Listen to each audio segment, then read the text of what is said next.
اور ان کے اوپر اخراجات بھی نہیں ہے ان کے اوپر۔ اس کے علاوہ جو ہے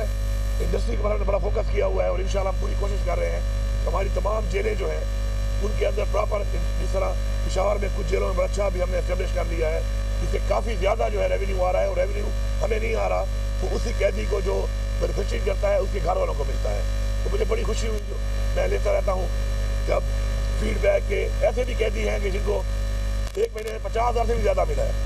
کام کرنے کا، تو وہ پیسہ ان کے گھر والوں کو ٹرانسفر ہو جاتا ہے، تو بجائے وہ بوجھ بننے کے، لائبلٹی بننے کے اپنے گھر کے افراد کے اوپر، وہ کنورٹ ہو رہے ہیں کہ ان کے لیے ایسٹ بن رہے ہیں کہ الٹا ان کی مدد کر رہے ہیں یہاں بیٹھ کے کام کر کے۔ اس پہ انشاءاللہ اگلے اس سال کے میں سمجھتا ہوں کہ اینڈ تک ہماری جتنی بھی جیلیں ہیں سب کے اندر ہمیں اس ایریا کے مطابق یا جس کا مارکیٹ میں جس کی ڈیمانڈ ہے جس چیز کی، ان کی ایسی انڈسٹریاں لگا لینی چاہیے تاکہ ہمارے قیدی جو ہیں وہ جیل میں بیٹھ کر بھی روزگار کی طرف جائیں اور اپنے گھر والوں کے لیے ایک سہارا بنے۔ میں کھانے کے حوالے سے بھی بڑا کنسرن پہلے دن تھا، جیسے میں آیا تو میں نے پہلے جب میٹنگ لی تمام ڈپارٹمنٹ تو میں نے ان سے کہا کہ کھانے کے معیار کو بہتر سے بہتر ہونا چاہیے، تو اس کے لیے ہم نے جتنا ہمارا بجٹ تھا کھانے کا اس کو ڈبل کیا، اور اس سے معیار ماشاءاللہ کافی بہتر ہوا ہے، اور مزید بھی ہم اس کو بہتر کریں گے۔ اور اس کے اوپر مانیٹرنگ بھی ضروری ہے کہ مانیٹرنگ بھی ہو کہ جو پیسہ ہم دے رہے ہیں کیا وہ پیسہ اسی اسپرٹ کے ساتھ لگ رہا ہے اور لوگوں کو وہ چیز مل رہی ہے۔ تو یہ جو ابھی ریچارج سسٹم ہم آج افتتاح کر دیا تو اس سے بڑی آسانی پیدا ہوگی۔ میں چونکہ خود بھی جیل میں جا چکا ہوں تو میری بڑی یادیں بھی ہیں جیل کے ساتھ، اور جیل کا ماحول میں نے دیکھا ہے، کافی جیلوں کا دیکھا ہے، ایک کا بھی نہیں دیکھا۔ تو میں یہ سمجھتا ہوں کہ جیل میں جو انسان ہوتا ہے تو اس کی اصلاح کے لیے بڑی زبردست جگہ ہے جیل۔ میں بتانا چاہتا ہوں، میں بچپن سے جب سے میں نے نماز شروع کی تو میں جو آپ کی دعائیں چینج ہوتی رہتی ہیں جب آپ دعا کرتے ہیں، وقت کے ساتھ ساتھ ہم نے سپورٹس بھی کھیلی، انٹرنیشنل لیول پہ نیشنل لیول پہ کھیلی، تو جب آپ ٹورنامنٹ کھیل رہے ہو تو آپ کہتے ہیں اللہ مجھے جتوا دے، میں جتوا دے۔ یہ ایکسٹرا آپ کی جو ٹیمپرری دعائیں ہوتی ہیں جو ایڈ ہوتی رہتی ہیں آپ کے حالات کے مطابق، کچھ پرماننٹ ہوتی ہیں آپ کی۔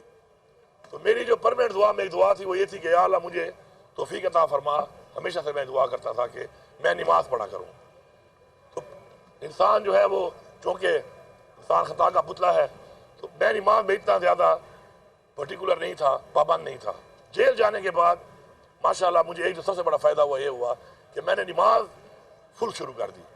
پابندی کے ساتھ، اور وہ عادت انشاءاللہ میری برقرار ہے ابھی تک۔ تو اگر جب میں خان صاحب کو ملا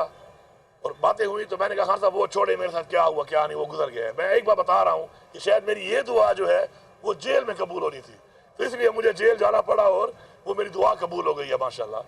تو ہر چیز کے اندر پازیٹیوٹی ہے، اس پازیٹیوٹی کو آپ نے نکالنا ہے اور اس کے اوپر آپ نے ورک کرنا ہے۔ اور کسی بھی نیگیٹو انسان کے اندر پازیٹیو کرنے کے لیے ضروری نہیں کہ اس کو وہ بہترین ماحول ملے، ایک برے ماحول سے بھی وہ ایک بہتر ماحول اپنے نکال سکتا ہے۔ تو الحمدللہ ہماری پوری کوشش ہے اس بات کے اوپر کہ ہم اپنے لوگوں کی وہاں پہ پراپر اصلاح کریں، اصلاح کر کے ان کو اپرچونٹی دیں کہ وہاں پہ اپنے لیے وہ روزگار بھی کما سکیں، ان کے فیملیز کے لیے فیسلٹیز دیں تاکہ وہ ان پہ بوجھ نہ بنے، بلکہ ان کے ساتھ کم سے کم اخراجات کے ساتھ ان سے ملاقات کر سکیں۔ ان کے کیسز کے لیے ہمارا فرض بنتا ہے تاکہ فیصلہ جلدی ہو، میرٹ میں ہو، کہ ہم ان کو اپرچونٹی دیں کہ وہ ادھر اپنے کیسز کو پیروی پراپر ہو جائے، اور اس وجہ سے ہماری وجہ سے، ہماری کوتاہی کی وجہ سے، ہمارے کسی گیپ کی وجہ سے گورنمنٹ کے یہ نہ ہو، تو اس کے لیے آج یہ بہت بڑا اقدام لے لیا گیا ہے انشاءاللہ۔ وہ فون پہ بھی دکھایا ہے، ویڈیو میں آپ نے دیکھا ہوگا۔ میں آپ کو جیل کے اندر اور بھی بتا دوں ایکسپیرینس ہے، تو میں جب وہاں پہ جیل میں تھا، یہاں تو خیر زیادہ تر ملاقات مجھے چھوڑی نہیں یہاں پر، کیونکہ پتہ نہیں کہاں لے جاتے تھے، پتہ بھی نہیں تھا کہ جیل ہوتی تھی کہ پتہ نہیں کیا ہوتا تھا۔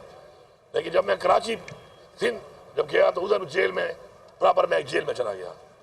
تو وہاں پر وہ میرے بھائی مجھے ملنے جب آئے تو انہوں نے کہا ملاقات، اور یہ فون والا یہ سسٹم تھا، تو وہ فون پہ جب